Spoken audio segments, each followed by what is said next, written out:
essa altura do campeonato, você já deve estar sabendo dessa treta toda envolvendo Márcio Mellen, que é o diretor do núcleo humorístico da Globo.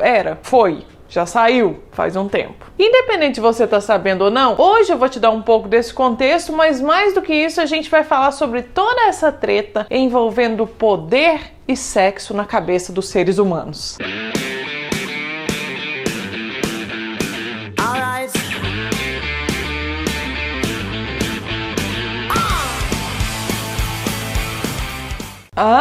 Esperou a vinheta, tá aqui até agora? Então, se você ainda não tá sabendo, meu nome é Tati Ferreira, esse é o canal Acidez Feminina, onde a gente fala sobre polêmicas do mundo de relacionamentos, amorosos ou não, interpessoais, de uma maneira geral. Porque juntou duas pessoas já é uma relação, não é mesmo? Independente de como elas estejam se sentindo. E agora que você já tá sabendo disso, eu acho que você deve, no mínimo, se inscrever nesse canal. Então, clica nesse botão vermelho que tá aqui, ó, porque ajuda muito os vídeos a serem entregues para as pessoas que têm interesse. E já clica no like também, já aproveita e deixa pronto aí, porque também fortalece pra caramba. Pois bem, o Acidez Feminina, ele existe pra gente discutir assuntos que são tabus, que são complicados, que muita gente não gosta de conversar numa roda de amigos ou com as pessoas que elas são colegas, conhecidos. E é isso que a gente faz aqui nos comentários e também lá no meu Instagram, @acidezfeminina. Por isso que eu achei importante trazer essa história que tá bem à tona, esteve à tona mais do que todos os últimos anos agora, porque essa é uma história que tá correndo já há algum tempo e que saiu em vários jornais por aí online que a gente teve conhecimento, que é o caso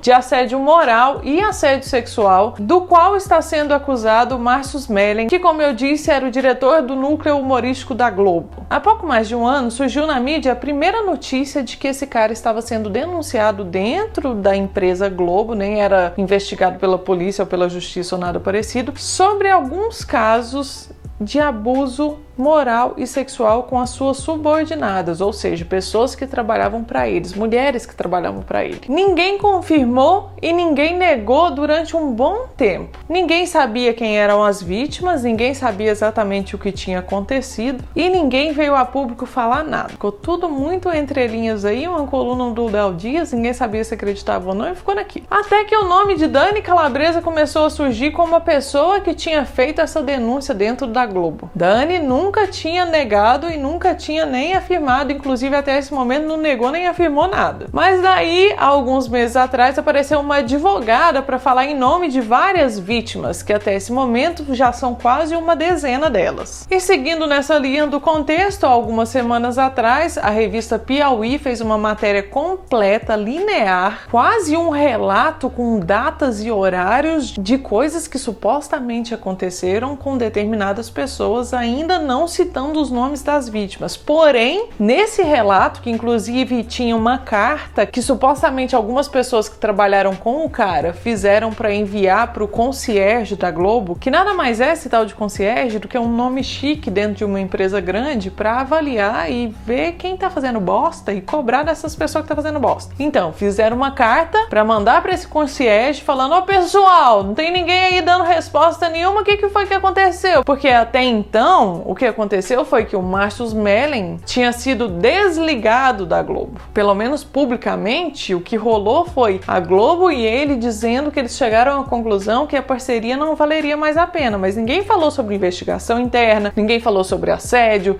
ninguém falou sobre o que tinha acontecido ou não. Mas aí vem essa matéria expondo datas, horários, essa carta e alguns nomes de testemunhas que presenciaram coisas das quais esse cara havia feito. E também surgiu o nome de uma vítima com relatos sobre essa vítima, que no caso é a Dani Calabresa. E aí, muita gente que tinha dúvida ou que não estava acreditando muito nessa história de assédio moral e sexual acabou se dando conta de que os detalhes pareciam muito precisos para não serem verdade. A matéria sugere, na verdade diz, que supostamente ele havia lambido o rosto de uma das vítimas durante uma festa de comemoração de X episódios do Zorra Total. E aí, mesmo com essa pessoa negando a aproximação e falando que não queria nada com ele, ele havia publicamente, num lugar público, tirado as suas partes para fora. E eu sempre fico achando, velho,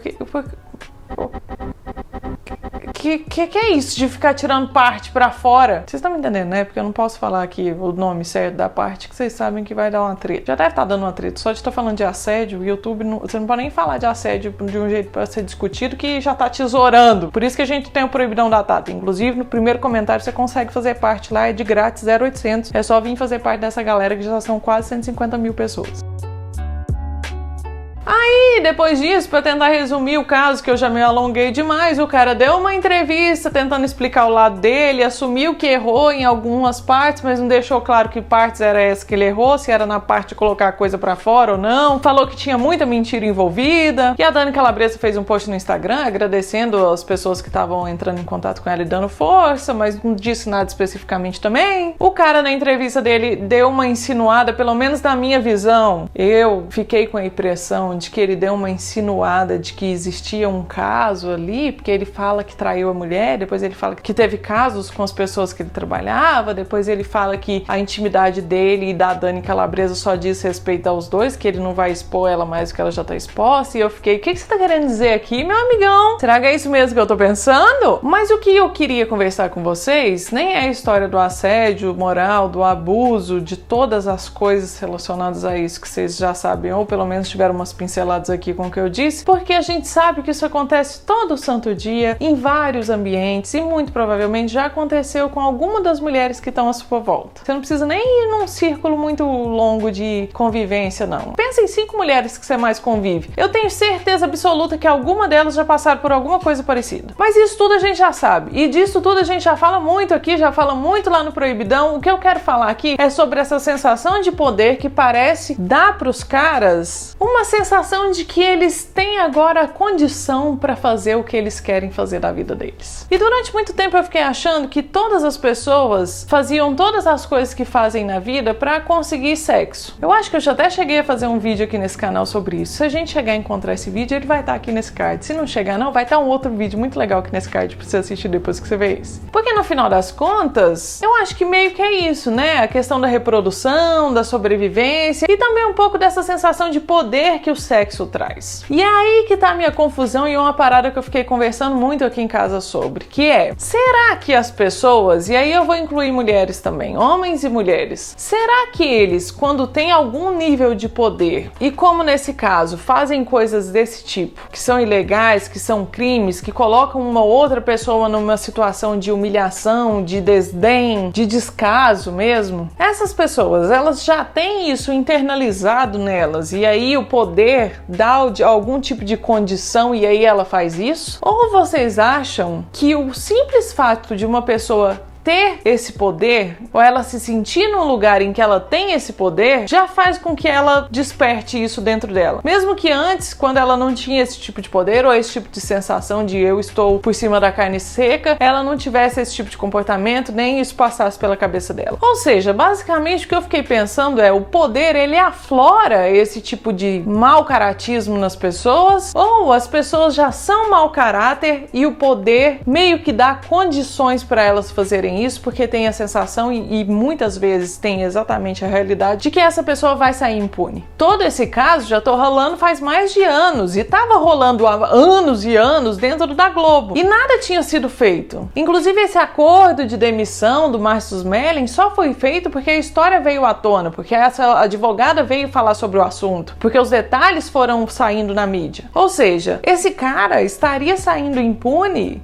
se as vítimas não tivessem tido a coragem, não tivessem tido o apoio das testemunhas, e se as testemunhas também não tivessem tido a coragem de vir a público falar, olha, rolou mesmo, tá acontecendo, e ninguém tá fazendo nada. E aí, pensando nesse tipo de coisa, eu cheguei a uma conclusão, e aí eu quero ver se vocês concordam comigo, de que a pessoa que é desse tipo, ela vai ser filha da puta com poder ou sem poder. O que vai acontecer é que, dependendo do status que ela tem, do ambiente que ela tá, ela vai ter menos oportunidade, e aí quando eu digo oportunidade eu tô querendo dizer que muito provavelmente ela vai ser punida antes, ou ela não vai fazer porque ela vai ficar com a sensação maior de que vai ser punida, e aí ela faz menos coisas, ou ela faz menos vezes, ou coisas consideradas não tão catastróficas ou não tão crime. Por exemplo, ao invés de colocar a parte pra fora, ela vai ficar só assediando verbalmente. E aí, se por acaso ela vier a ter esse lugar de status, de poder, ou conseguiu entender que ela tá num ambiente que ela não vai ser punida, aí ela abre as asinhas e faz tudo que ela gostaria de fazer a vida inteira só pra demonstrar que ela é massa mesmo, que ela é foda, que ela tem poder e que ela vai fazer o que ela quiser porque ela pode. Porque o poder nada mais é do que isso, né? A sensação de que você pode. Vocês concordam? Ou você acha que é diferente? Você acha que pode existir a possibilidade de uma pessoa ser boa, não ser mau caráter, mas na hora que ela tá nesse lugar e nesse ambiente, ela se torna um mau caráter porque ela tem ali a predisposição. E aí, pensando nisso e tendo chegado nessa conclusão que eu cheguei, uma outra pergunta que eu fiquei me fazendo aqui junto com o Áureo é: será que a gente conhece alguém que, se tivesse esse tipo de poder, se tivesse nesse tipo de ambiente, se sentisse desse jeito, essa pessoa seria tão filha da puta quanto esse cara? E sabe o que é triste? Eu cheguei à conclusão de que sim. E no meu julgamento, no meu pré-julgamento, né, não era só uma pessoa. Eu consegui pensar em algumas pessoas que seriam desse jeito e que só não são porque não tem condição. E aí, essa é uma outra pergunta que eu queria deixar para vocês pra gente discutir aqui. Independente de qual das opções você acredita ser a realidade aí nessa pergunta anterior que eu te propus, você consegue pensar nas pessoas que você conhece, se existe alguém que, se tivesse esse nível de poder que esse Márcios tem ou teve, você consegue pensar aí no seu círculo de pessoas que você conhece, alguma pessoa que, se tivesse esse tipo de poder e se tivesse nesse tipo de ambiente que esse Márcios estava, agiria parecido ou agiria igual ou até mesmo agiria pior do que esse cara? Comenta aí pra mim. Se sim, não dá nome não, porque ninguém quer processo, né? Mas você comenta aí se sim ou se não. Comenta essas duas coisas, vamos discutir esse assunto, que eu acho que ele é interessante da gente ficar pensando, né? Então é isso, eu vejo vocês domingo aqui que tem vídeo novo e já estão se preparando pro Natal. Como é que tá sendo aí? Tá sendo massa? Então fechou, a gente se encontra daqui uns dias.